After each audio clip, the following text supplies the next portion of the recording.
በአላህ ይሆነባችሁ አንድ ቪዲዮ ላሳያችሁና እስከ መጨረሻ አዳምጡኝ። በጣም ይቅርታ በአላህ ለማለቴ ግን አንድ ደቂቃ ብቻ በጣም ትልቅ ነገር ታተርፉበታላችሁ።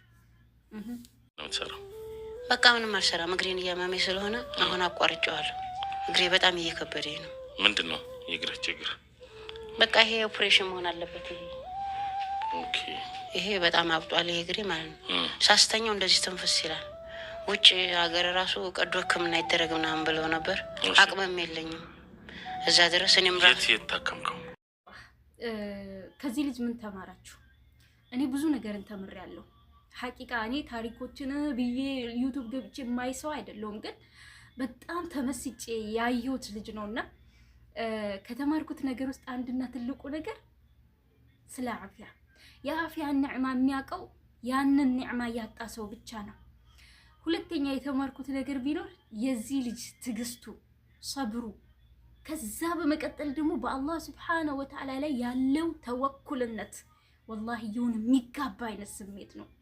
ታውቃላችሁ አሁን ባለንበት ዘመን ልፍስፍስ ወጣት የተፈጠረበት ዘመን፣ ለችግሮቹ ሁሉ መፍትሄ አድርጎ የሚያስበው ራስን አጥፍቶ መገላገልን የሚያስብ ወጣት በሞላበት ዘመን እንደዚህ አይነት ችግርን ተሸክመው ወላሂ ይሄንን ልጅ እኔ መጀመሪያ ፌስቡክ ላይ ምናምን ሳይው ሲስቅ ሲጫወት አይደለም እንደዚህ አይነት በሽታ ያለው ሰው ቀርቶ ሐታ ራስ ምታት ያለው እንኳን የማይመስል ልጅ ነውና ከዛ ተወኩልነቱ ደግሞ የበለጠ ልብ ውስጥ የሚገባ አይነት ነውና ምን አሰብኩኝ እኔ እንደ አንድ ሙስሊም ይህ ልጅ ይህ ወንድማችን አላህ Subhanahu Wa Ta'ala እኛን ምክንያት አድርጎት የአቅማችንን አድርገን መታከም የሚችል እንደሆን ቢታከም ዛሬ ተስፋ ለቆረጠው ወንድሞች እህቶች ምን አይነት ትልቅ ስራ መስራት እንደሚችል ያሰብኩት አላህ በሚያየው በዚህ ሁኔታ በዚህ ፈተና ውስጥ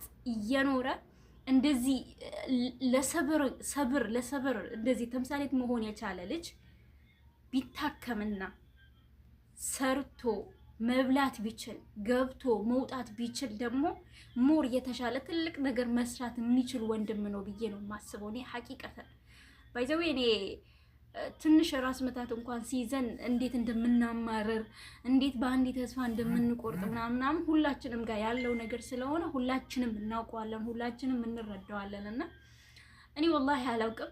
እኔ ባይዘው እንደዚህ አይነት ቪዲዮዎች ሲሰራ ሰው ጋር እንደማይደርስ አውቃለሁ፣ ግን ለዚህም ነው በአላህ ብዬ የጀመርኩኝ። ሞር ደግሞ በዚህ ጉዳይ ላይ መስራት የሚችሉ ሰዎች ትላልቅ ፎሎወር ጀስት ባይዘው በፎሎወር አይደለም ግን ትላልቅ እንደዚህ አይነት በጎ ስራዎችን መስራት የሚችሉ ሰዎች ዘንድ ደርሶ ይሄ ልጅ የመታከም እድል ቢያገኝ ብዬ ወላሂ ለመጀመሪያ ጊዜ የተመኘውለት ልጅ ነውና ጀዛኩሙላሁ ኸይረን። ሁላችሁም ኮፒ ሊንክ ሼር እያደረጋችሁ ምናልባት የሆነ ሰው ጋር ደርሶ ለዚህ ልጅ ሰበብ ብንሆን ያ አላህ እኔ በበኩሌ እንዴት ደስ እንደሚለኝ ይሄ ነው ብዬ ለነግራችሁ አልችልም ሐቂቀተን። እና ቪዲዮውንም ዩቲዩብ ላይ ገብታችሁ ብታዩ ያ አላህ ወላሂ በቃ እኔ ማን ነኝ ምንድን ነኝ ብላችሁ ነው ራሳችሁን የምትጠይቁትና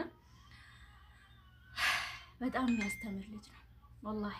አላህ ይጨምርልህ ያ አኺ፣ አላህ ሰብርህን ይጨምርልህ፣ አላህ ያህን እንዲመልስልህ እመኝልሃለሁ በጣም ከልብ ሐቂቀተን። እና እስቲ ሁላችሁም ኮፒ ሊንክ ሼር አድርጉ። ሰላም አለይኩም ወራህመቱላህ።